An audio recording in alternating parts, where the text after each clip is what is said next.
Hello दोस्तों, good morning to all of you.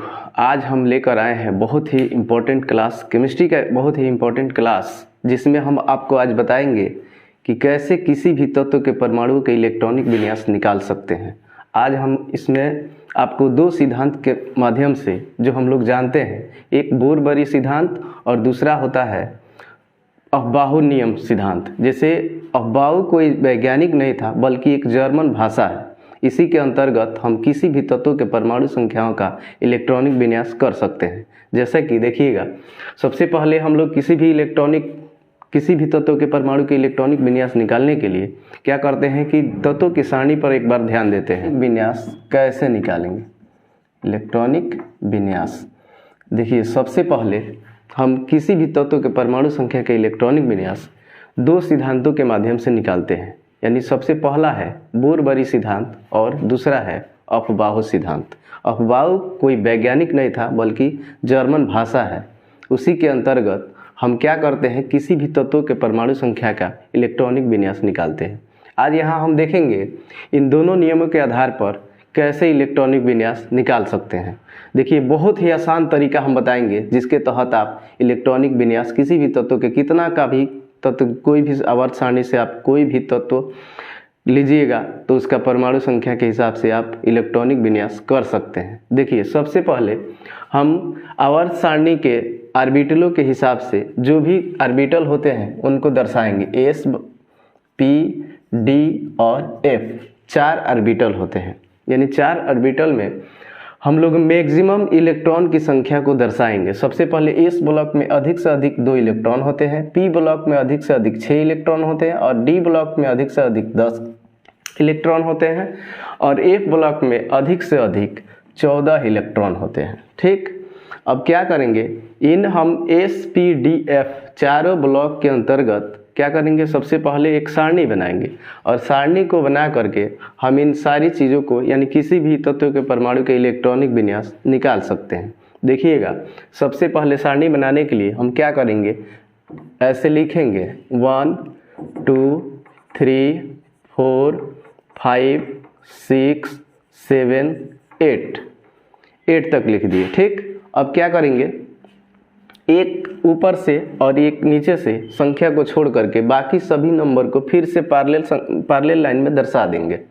जैसा कि 2 के सामने 2 लिख देंगे, 3 के सामने 3 लिख देंगे, 4 के सामने 4 लिख देंगे, 5 के सामने 5 लिख देंगे, 6 के सामने 6 लिख देंगे और 7 के सामने 7 लिख दिए। बाकी की एक नंबर नीचे से और एक ऊपर से छोड़ दिए। ठीक, अब क्या करेंगे, फिर इसी चीज़ को दोहराएंगे, फिर एक ऊपर से और एक नीचे से छोड़ देंगे। 3 के सामने 3, 4 के सामने 4, 5 के सामने 5, 6 के सामने 6 लिख देंगे। और फिर क्या करेंगे, फिर एक नीचे से और एक ऊपर से छोड़ देंगे। यहाँ 4 के सामने 4 और 5 के सामने 5 लिख देंगे। ठीक, अब देखिए क्या करेंगे, अब इसमें जिस तरह से वो ऑर्बिटल को लिए हैं, आप इन संख्याओं के साथ इन ऑर्बिटलों को दोहरा दीजिए। ठीक, जैसे मान लीजिए इस लाइन में आप ये कौन सी लाइन लिए हैं, तो एस ब्लॉक की लाइन है, तो S S S S S S और एस एस हो गया। ठीक, अब दूसरी लाइन में क्या करेंगे, पी ब्लॉक को दर्शाएंगे, P P P P P और पी हो जाएगा। ठीक, तीसरी लाइन में डी को दर्शा देंगे, डी डी डी और चौथी लाइन में एफ को दर्शा देंगे। ठीक, अब क्या करेंगे, इतना लिखने के बाद हम इसको एक क्रॉस लाइन से इसको काटेंगे। ठीक, एरो के द्वारा इसको काटेंगे, जैसे 1s को काट दिए, 2s को काट दिए। देखिए, इसमें ऐसा क्रॉस काटेंगे कि मतलब जो जिसके सामने अगर आ जाए उसको काट लेंगे हम। ठीक, जैसे 3s 2p सामने है इसके तो इसको काट लेंगे। ठीक, 4s 3p सामने इसको काट लेंगे। अब इस लाइन में आते हैं तो 3 आ जाता है, इस तीनों को काट लेंगे। इसमें भी 3 आते हैं और इसमें आते हैं तो 4 आते हैं, इसमें भी 4 आते हैं, इसको काट लेते हैं। ठीक, और काटने के बाद हम क्या करते हैं कि प्रत्येक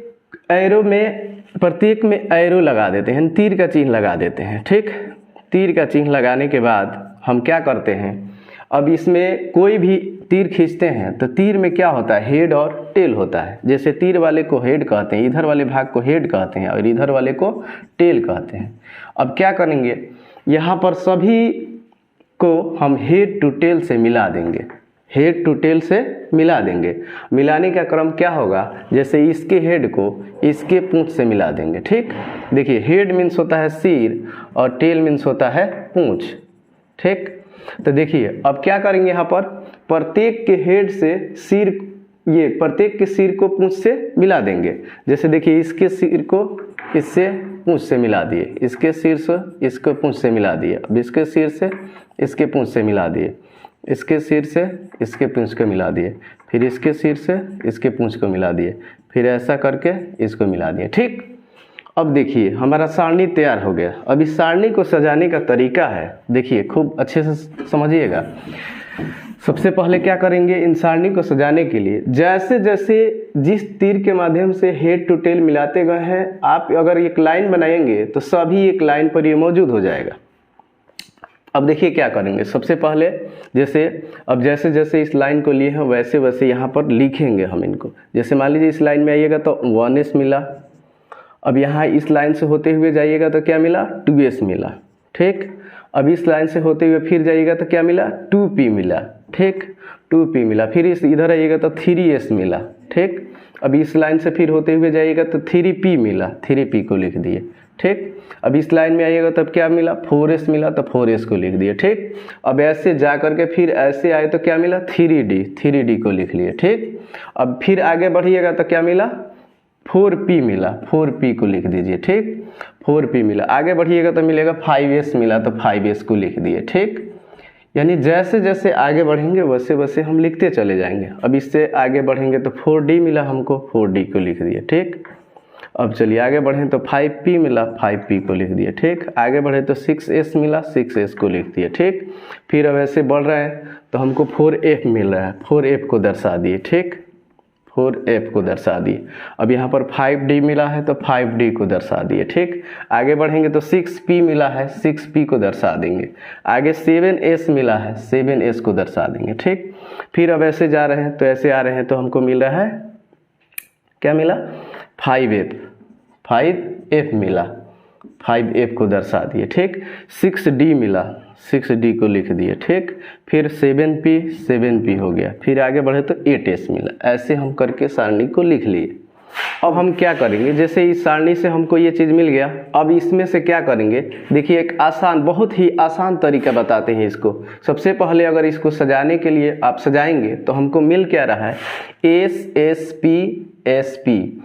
उसके बाद क्या मिल रहा है, SDP 2 बार मिल रहा है। फिर देखिए SFDP, फिर SFDP, लास्ट में S मिल जा रहा है। तो देखिए इसको सजाने का बहुत ही आसान तरीका है। जैसे क्या करेंगे, SP²।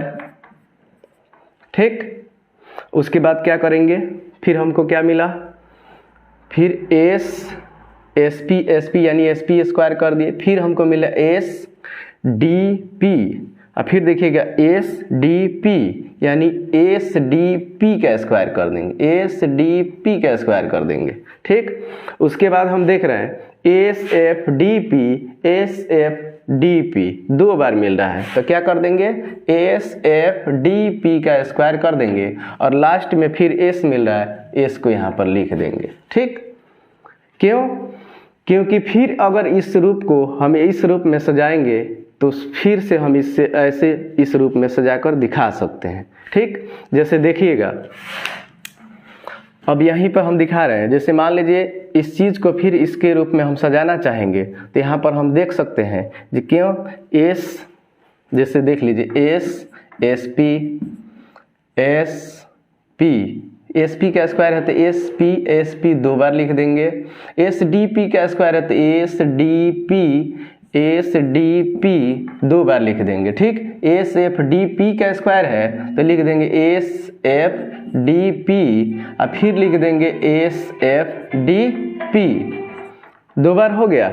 उसके बाद S है लास्ट में तो S लिख देंगे। अब फिर क्या करेंगे, इनको अगर तैयार करना चाहेंगे तो हम बहुत ही आसानी से तैयार कर सकते हैं। जितना भी SS है वहाँ से 1 से शुरू करेंगे, जहाँ भी SS है वहाँ से 1 से। जैसे 1S तो यहाँ पर 1 2 3 4 बढ़ते जाएंगे, यहाँ 5, यहाँ 6 यहाँ 7 और यहाँ पर 8s। देखिए इस 8 के पास जाकर ख़त्म हो जा रहा है।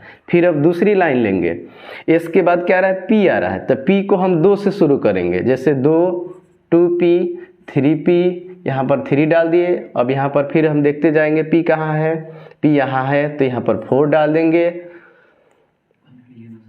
फिर यहाँ पर आगे बढ़ेंगे तो p यहाँ है तो 5 डाल देंगे। आगे बढ़ते हैं तो कोई इस सारणी से ये चीज़ मिला, 1s 2s 2p 3s 3p 4s 3d 4p 5s 4d 5p 6s। अब उसके बाद 4f 5d 6p 7s 5f 6d 7p 8s। अब इसको हम क्या करेंगे, एक नियम द्वारा इसको ऐसे दर्शाएंगे कि फिर अगर उस नियम को तोड़ करके हम ये सारणी बनाना चाहें तो बन सकता है। जैसे देखिएगा, इसमें हम लोग को 2 बार जो कुछ भी मिल रहा है, इन चीज़ों को हम एक बार सजाएंगे। जैसे क्या मिला हमको, सबसे पहले s s sp sp यानी sp का स्क्वायर कर देंगे। 2 बार sp मिला इसलिए sp का स्क्वायर कर दिए, ठीक। उसके बाद हमको मिल रहा है sdp, फिर मिल रहा है sdp, इसलिए sdp का स्क्वायर कर देंगे। उसके बाद फिर हम देख रहे हैं तो मिल रहा है हमको sfdp, तो फिर क्या करेंगे, sfdp का स्क्वायर कर देंगे और लास्ट में s बच्चा तो इसको देख लेना, ठीक। अब क्या करेंगे, इन चीज़ों से अगर हम चाहें कि ये सारणी को फिर तैयार कर ले तो आइए देखते हैं कैसे तैयार कर लेंगे।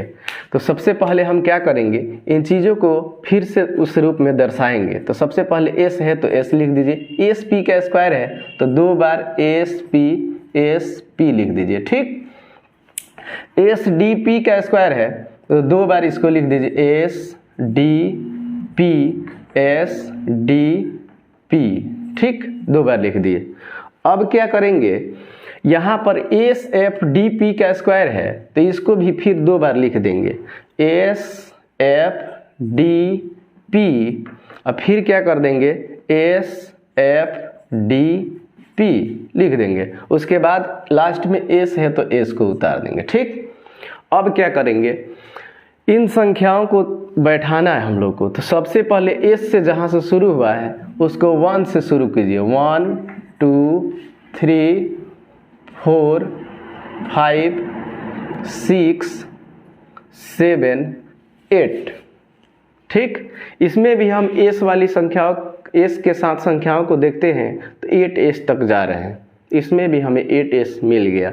अब चलिए दूसरी लाइन लेते हैं। दूसरा जो है हमको p मिला हुआ है तो p के पास से 2 से शुरू करेंगे, जैसे यहाँ पर 2 3 4 5, उसके बाद 6 7, इसमें भी देख रहे हैं 7p तक हम लास्ट हो रहे हैं, इसलिए इसमें सारणी में से भी हमें 7p मिल गया। अब चलिए अब चलते हैं, sp हो गया, p के बाद हमें मिलता है d से कहाँ से शुरू करेंगे, 3 से, 3, फिर यहाँ आते हैं तो 4 5 और यहाँ पर आते हैं तो 6, यानी यहाँ भी 6d हमको मिला हुआ है। ऑलरेडी हमारा ये भी तैयार हो गया। अब लास्ट में देखते हैं, बच जाता है f। तो f कितना, ऑलरेडी हम लोग 3 तक जा चुके हैं। अब यहाँ 4 से शुरू करेंगे, इस लाइन में तो f नहीं है, यहाँ आ रहा है f, यानी यहाँ पर 4 लिख देंगे। अब यहाँ पर एक f बचा हुआ है, यहाँ पर 5 लिख देंगे। लीजिए दोस्तों, समीकरण, ये सारणी तैयार हो गया। अब हम लोग इसको मिलाते हैं तो देखिएगा 1s 1s 2s 2s 2p 2p 3s 3s 3p, यानी ऑलरेडी यह खूब बढ़िया से मिल चुका है। अब चलिए आते हैं हम लोग किसी भी मेन पॉइंट पर, किसी भी तत्वों के परमाणु के इलेक्ट्रॉनिक विन्यास करेंगे कैसे। जैसे मान लीजिए कैल्शियम का परमाणु संख्या कितना होता है, 20। कैल्शियम का परमाणु संख्या कितना होता है, 20। चलिए अब इसका हम लोग क्या करेंगे, इलेक्ट्रॉनिक विन्यास करेंगे। तो सबसे पहले इन सारणी के माध्यम से ही हम लोग इलेक्ट्रॉनिक विन्यास निकालेंगे। जैसे मान लीजिए, सपोज कीजिए यहाँ पर 20 है, अब इसके इलेक्ट्रॉनिक विन्यास करेंगे। जैसे 1s, s के पास अधिकतम इन कक्षा में कितने इलेक्ट्रॉन ले सकते हैं, 2। s के साथ इसके अधिकतम कक्षा में इलेक्ट्रॉन कितने ले सकते हैं 2, तो यहाँ पर 2 दर्शा दिए। लाना कितना हम लोग को 20 लाना है, लेकिन 2 से तो काम नहीं हो रहा है। अब यहाँ पर क्या करेंगे 2s लेंगे, 2s के साथ भी s के अधिकतम इलेक्ट्रॉनों की संख्या कितने लेंगे 2, 2 2 4 ही हुआ। लाना कितना हम लोग को 20 लाना है, अभी तो नहीं हुआ है। अब देखिए क्या करते हैं सब, उसके बाद लाते हैं 2p को लिखते हैं। अब p के साथ देखिएगा अधिकतम इसके इलेक्ट्रॉनों की संख्या कितना लेना है 6 ले लेते हैं। अब देखते हैं 6 2 8 2 10 ही हुआ, अभी 20 लाना है हम लोग को और आगे बढ़ना पड़ेगा। तो क्या करते हैं 3s को लेते हैं, 3s में फिर अधिकतम इलेक्ट्रॉनों की संख्या 2 ही ले सकते हैं, तो 2 लेंगे। 6 2 8 2 10 2 12 ही हुआ अभी। फिर और आगे बढ़ते हैं, तो फिर आगे बढ़ते हुए कहाँ जाएंगे 3s तक चले गए हैं, 3p को लेंगे, 3p को लेंगे। अब p में देखिएगा फिर अधिक से अधिक 6 ले सकते हैं। अब चलिए काउंट करते हैं, 2 4 4 6 10 10 तो 12 12 6 18 हो गया, लेकिन हम लोग को तो चाहिए 20, अभी पूरा नहीं हुआ है। और आगे बढ़ते हैं तो 3p के बाद देखते हैं तो 4s आता है, और 4s का अधिकतम इलेक्ट्रॉनों की संख्या 2 होता है। अब देखिए तो आइए दोस्तों कितना अच्छा से पूरा हो गया, यानी किसी भी तत्व का परमाणु संख्या का इलेक्ट्रॉनिक विन्यास आप आसानी से कर सकते हैं। एल्यूमिनियम एल्यूमिनियम का परमाणु संख्या 13 होता है। अब इसका इलेक्ट्रॉनिक विन्यास निकालेंगे, जैसे कि देखिएगा फिर क्या करेंगे, यही नियम हम लोग 1s को लेंगे, s में अधिकतम इलेक्ट्रॉनों की संख्या 2 ले लेंगे। फिर क्या लेंगे 2s लेंगे, 2s में अधिकतम इलेक्ट्रॉनों की संख्या 2 लिख लेंगे। अब तीसरा क्या करेंगे 2p ले लेंगे, 2p ले लेंगे। 2p के साथ अधिकतम इलेक्ट्रॉनों की संख्या 6 हो सकता है, 6 4 10 हुआ। अभी लाना कितना हम लोग को 13 लाना है। फिर क्या करेंगे इसके आगे बढ़ेंगे तो 3s के लेंगे, 3s के साथ अधिकतम इलेक्ट्रॉनों की संख्या 2 को दर्शाएंगे। अब कितना हुआ 2 2 4 6 10 2 12 ही हुआ, लेकिन लाना हम लोग को 13 है, इसलिए क्या करेंगे और आगे बढ़ेंगे। 3s के बाद 3p आता है, और p के साथ अधिकतम इलेक्ट्रॉनों की संख्या 6 होता है, लेकिन हम लोग को लेना एक ही है, इसलिए यहाँ पर 1 इलेक्ट्रॉन को लेते हैं, और यह 13 इलेक्ट्रॉन इसके पूरे हो गए। इस तरह से हम एल्यूमिनियम का भी इलेक्ट्रॉनिक विन्यास कर लिए। हाँ, तो आज का मेरा ये वीडियो था जिसके तहत हमने दिया आपको जानकारी कि किसी भी तत्व के परमाणु संख्या का इलेक्ट्रॉनिक विन्यास कैसे कर सकते हैं। अगर आपको किसी भी तरह का प्रॉब्लम्स इस वीडियो में आया होगा तो प्लीज़ हमें कमेंट बॉक्स में कमेंट द्वारा ज़रूर अपना सुझाव दें।